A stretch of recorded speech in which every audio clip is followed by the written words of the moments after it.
নমস্কার বন্ধুরা, বাংলা ভাষা ও সাহিত্য চর্চার একটা দিগন্ত প্রসারী চিন্তার দিক দিশার খুঁজবার একটা প্রয়াস। যেমন করে সাহিত্যের মধ্যে খুঁজে বেড়াই, তেমন করে আমরা ভাষার মধ্যে খুঁজে বেড়াই। আর ঠিক তেমনি করে ভাষার মধ্যে সৌন্দর্য, ঐশিতা, ভাষার গুণাবলীর বিকাশ, ভাষার সামগ্রিক উন্নয়ন, সুললিত ব্যবহার, সব দিক থেকে ভাষাকে বুঝতে, জানতে, বলতে, কইতে অত্যন্ত গুরুত্বপূর্ণ টপিক হলো তার শব্দ ভাণ্ডার।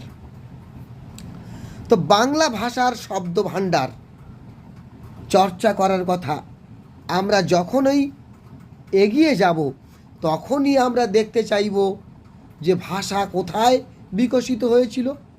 বাংলা ভাষা বিকশিত হয়েছিল ভারতীয় উপমহাদেশে। তো ভারতীয় উপমহাদেশের সাবেক ভাষা কী ছিল? প্রাচীনতম ভাষাদের মধ্যে কী ছিল? মাদার ভাষা কী ছিল? তো মাদার ভাষা হিসাবে মাতৃভাষা রূপে আত্মবিস্তার করেছিল প্রথমে বৈদিক ভাষা। বৈদিক ভাষা দেশীয় ভাষার সঙ্গে সংমিশ্রণে সংস্কৃত ভাষাতে রূপান্তরিত হয়। সংস্কৃত ভাষাতে নানান প্রকার সাহিত্য চর্চা হয়।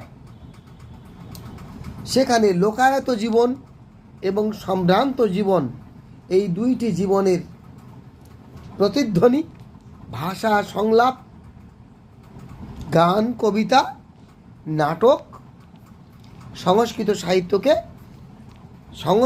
সাহিত্যের নদীকে স্রোত কলকল করেছে। সংস্কৃত ভাষাকে সারিয়েছে ফুলে ফুলে। মৌমাছির মতো করে সংস্কৃত কবিরা সেই ফুলে ফুলের মধু আহরণ করেছেন, আর আমাদেরকে সৌরভ বিতরণ করেছেন। সেই পুষ্প ফেনডিব সংস্কৃত সজ্জা দীর্ঘদিন চলল না। রাজকীয় অরাজকতা এবং সম্ভ্রান্ত ও লোকায়তদের মধ্যে সমন্বয়ের অভাবে এক সময় প্রাকৃত যুগ এলো।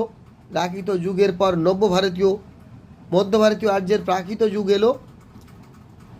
তারপরে সেই ভাষা শেষে নব্য ভারতীয় আর্য যুগে সেই ভাষা, বাংলা ভাষা